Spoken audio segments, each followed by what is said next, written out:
শিয়াল ছিনতাই করতে গিয়ে ধরা পড়ে। রাজা সিংহের আদেশে এখন ছিনতাইকারী শিয়াল হয়ে গেছে টিফিন বিতরণকারী।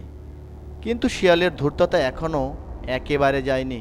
সবাইকে টিফিন দিতে হয়, কিন্তু নিজের জন্য কিছু রেখে দিলে ক্ষতি কি? একটু কম করে দিই, বাকিটা নিজের জন্য রাখি। শিয়াল জিরাফের জন্য টিফিন নিয়ে তার খামারে যায়।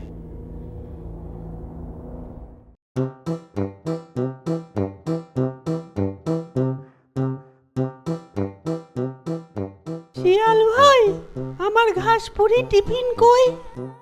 ও, আজকে জঙ্গলে ঘাস সরবরাহ কম, আজকে এটুকু আছে, এইটুকুই নাও, কালকে না হয় দ্বিগুণ দিব।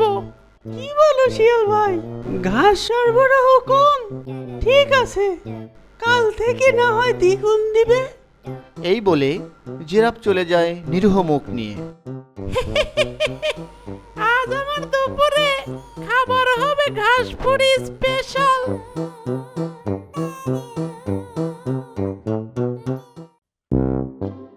পরের দিন কুমির নদীর তীরে রোদ পোহাচ্ছে। শিয়াল কুমিরের জন্য টিফিন নিয়ে হাজির হয় তার সামনে। বাহ শিয়াল, তুমি চলে এসেছো, দেখি দাও আমার সুস্বাদু টিফিন। এই নাও তোমার টিফিন, মজা করে খাও।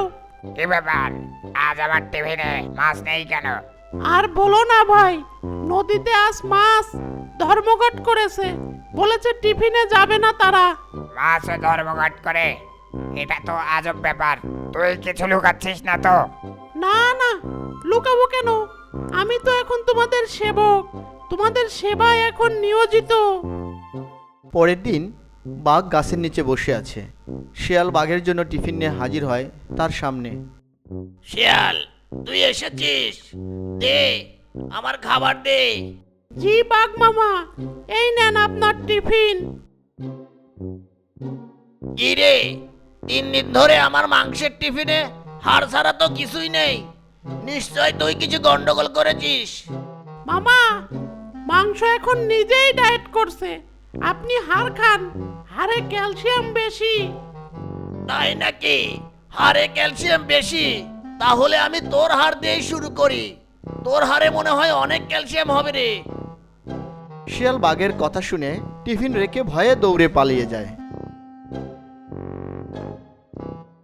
পরের দিন জিরাফ, কুমির ও বাঘ শিয়ালকে ধরে নিয়ে সিংহ রাজার কাছে যায়। সবাই অভিযোগ করে টিফিনে কম খাবার দিচ্ছে শিয়াল।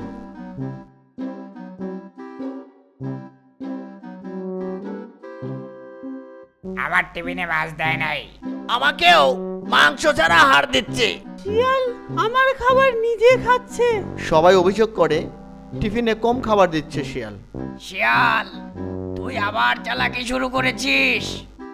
না রাজা মশাই, আমি শুধু একটু তার মানে তুই অপরাধ করেছিস। আজ থেকে তুই এই বনে আর থাকতে পারবি না।